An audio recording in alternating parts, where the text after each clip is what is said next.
Salut à tous, c'est Félie. Aujourd'hui, j'avais envie de vous parler de ce que c'est que de côtoyer une personne avec les troubles de la personnalité borderline. Je me suis inspirée d'une liste qui existe déjà, qui a été réalisée par Darian Rader, je crois, qui est une personne atteinte de ce trouble. Et elle a réalisé sa liste en 3 points.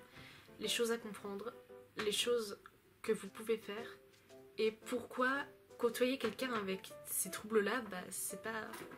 Enfin, ça va pas engendrer forcément une mauvaise relation.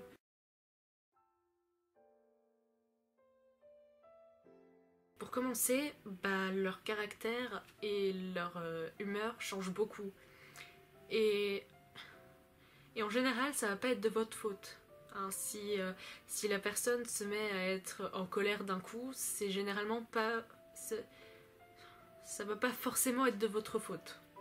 C'est juste que on ressent beaucoup de choses et de façon très forte, et c'est encore plus fort quand on est très attaché à la personne avec qui on est. Mais ça ne veut pas dire qu'on va ressentir ces choses pour vous tout le temps. On peut très bien être en colère à propos d'un truc qui s'est passé il y a 1 heure, 2 heures, c'est juste que on va ruminer, et au bout d'un moment, la colère va être telle que on va se sentir quand même, enfin on va être obligé quand même d'exploser à un moment. Et sur le coup, on peut très bien ne pas réagir, limite s'en foutre, mais enfin voilà, premier point. Deuxième point, on va sans doute se mettre en tête que vous allez vous lasser de nous à peu près tous les jours. Si on vous demande si vous nous aimez toujours, c'est une question honnête, c'est pas genre une question « dis tu m'aimes ?» Non, c'est vraiment « dis tu m'aimes toujours ?» Non, que je sache en fait, hein. Voilà, c'est vraiment une question honnête qui vient de nous. On a vraiment besoin de l'entendre, hein, parce que sinon on va s'imaginer des trucs, on va surinterpréter les choses, et c'est très mauvais pour nous. Troisième point, on peut s'énerver au milieu de quelque chose qui pour vous ne nécessite pas d'être énervé. Et en général quand ça arrive, c'est que quelque chose nous a frappé et que c'est quelque chose avec lequel on n'est pas à l'aise, et donc on va se renfermer pour essayer de couper court à la discussion. La meilleure chose à faire dans ce genre de cas, c'est d'apprendre à bien connaître la personne pour savoir quel sujet ne pas aborder, ou alors quel sujet nécessite d'abord une autorisation, entre guillemets, de leur part avant d'être abordé. Ce sera meilleur pour la relation, que ce soit pour la personne ou pour vous. Quatrième point, il n'y a pas que les émotions négatives qu'on ressent à une large échelle, il y a aussi tout ce qui est émotions positives comme amour, joie, et donc pareil, on va plus avoir tendance à le montrer à large échelle aussi en fait. Si on est très heureux d'être avec vous, si on vous aime vraiment, vous aurez jamais aucun doute là-dessus en fait, on peut pas mentir à ce sujet-là. Cinquième point, vous le savez sans doute, même si vous n'êtes pas atteint de ces troubles, mais les émotions qui sont très fortes, on a du mal à les ignorer et à les gérer. Et en général, une personne atteinte de troubles borderline va concentrer son esprit sur la chose qui l'a fait la plus ressentir, enfin qui l'a fait ressentir le plus d'émotions à ce moment précis. Sixième point, si une personne atteinte de troubles borderline vous aime vraiment, elle ne cherchera jamais à vous faire du mal intentionnellement. Une personne atteinte de ces troubles qui va être anxieux, déprimé, énervé, va souvent avoir des réactions peut-être parfois exagérée, et va peut-être même parfois se dire que si elle est énervée contre vous, c'est peut-être qu'elle ne vous aime pas. Sauf que ce n'est pas vrai la plupart du temps, et en général la personne va se rendre compte après que la crise soit passée, et va essayer de vous faire comprendre que non, c'était pas vrai ce que je t'ai dit à ce moment-là, c'est juste que mon esprit est parti un peu n'importe comment. S'il y a des violences physiques, avoir des troubles ne pardonne pas, mais ça peut expliquer certaines choses. Du coup, s'il y a violence physique, il faut que vous en parliez posément ensuite. C'est très important. La personne va très certainement s'en vouloir, et il faut lui faire comprendre que même s'il y a des choses qui la mettent pas forcément bien parfois, recourir à la violence n'est pas quelque chose c'est pas ok. Voilà.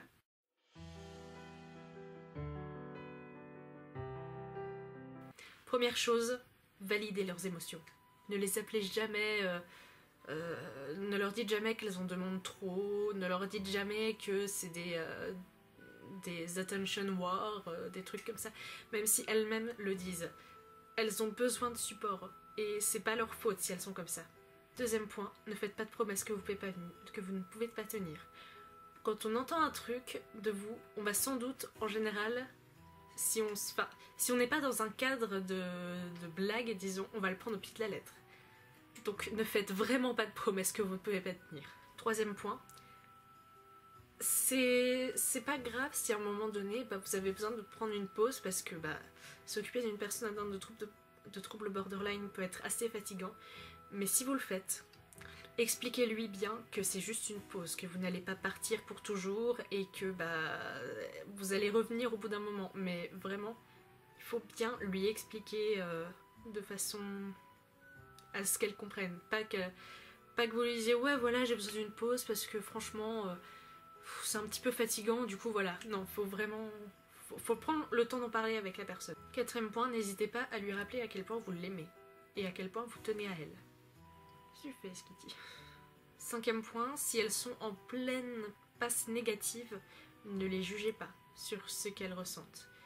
Elles savent très bien elles-mêmes que la plupart du temps, leurs réactions sont trop disproportionnées et pas rationnelles. On le sait, donc c'est pas la peine de nous le rappeler derrière. Ne nous dites pas quoi faire, ne cherchez pas à argumenter avec nous dans ce genre de cas. Essayez plutôt dans ce genre de cas de nous rassurer en fait. Si ça ne marche pas et que vous entrez dans une espèce de spirale, considérez prendre une pause, comme je l'ai dit pour le point 3. Ou alors, essayez vraiment de, comme dit dans le point 4, rappelez-lui combien vous êtes, pour vous, la personne est importante et à quel point vous l'aimez. Sixième point, rappelez-vous qu'il y a des vérités pour tout le monde et que personne n'a jamais vraiment la même sur certains points. Parfois, la personne atteinte de troubles va être triste pour un truc et vous non. Et ça veut pas dire que l'un a raison et l'autre non. Ça veut dire juste que vous n'avez pas la même sensibilité. Et pour une personne atteinte de troubles borderline, c'est normal de ne pas avoir la même sensibilité. Septième point, n'hésitez pas à passer du temps avec. Ça lui montre aussi que vous êtes là pour elle et que vous l'aimez. Huitième point, essayez de faire en sorte de la connaître, de savoir ce qu'elle aime, ce qui la blesse. Et elle peut faire de même pour vous si ce sera un bon point dans votre relation, de faire en sorte que ni l'un ni l'autre ne soit blessé dans vos interactions. Oh. Attack on Kitten.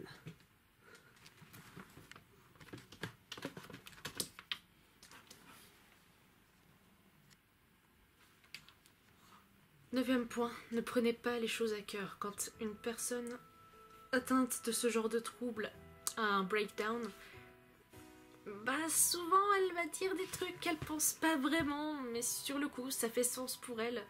Et en général ensuite elle va s'excuser et dans ce genre de cas elle le pense vraiment en fait. Je sais que c'est dur de pas prendre ce genre de choses à cœur, je sais que malgré tout vous restez humaine, mais vraiment faites rappelez-vous que c'est une personne qui souffre de troubles et que donc elle n'a pas les mêmes réactions que vous. Tu te calmes. Dixième point, qui est peut-être l'un des points les plus importants, ne les ignorez pas. Si vous ne voulez pas ou ne pouvez pas parler, dites-lui, expliquez-lui bien de façon comme si vous avez besoin de prendre une pause. Bonjour toi. De façon à ce qu'elle ne pense pas que vous allez l'abandonner.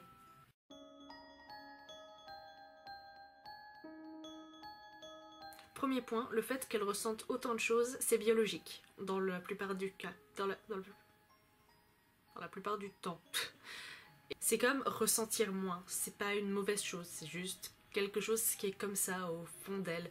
C'est pas une mauvaise chose de ressentir plus que la moyenne. Deuxième point, si vous êtes amis ou que vous sortez avec, en général, elle fera absolument tout pour vous.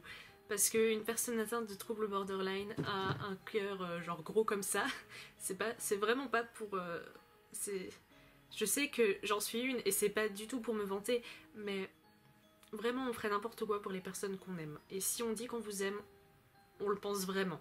Là-dessus vous aurez jamais aucun doute. Troisième point, ça rejoint un peu le deuxième, mais on est très loyal comme personne. On mettra beaucoup de temps et d'énergie pour que vous vous sentez bien et que on soit sûr que vous soyez heureux. Quatrième point, c'est un trouble mental. Donc c'est pas quelque chose que ces personnes veulent.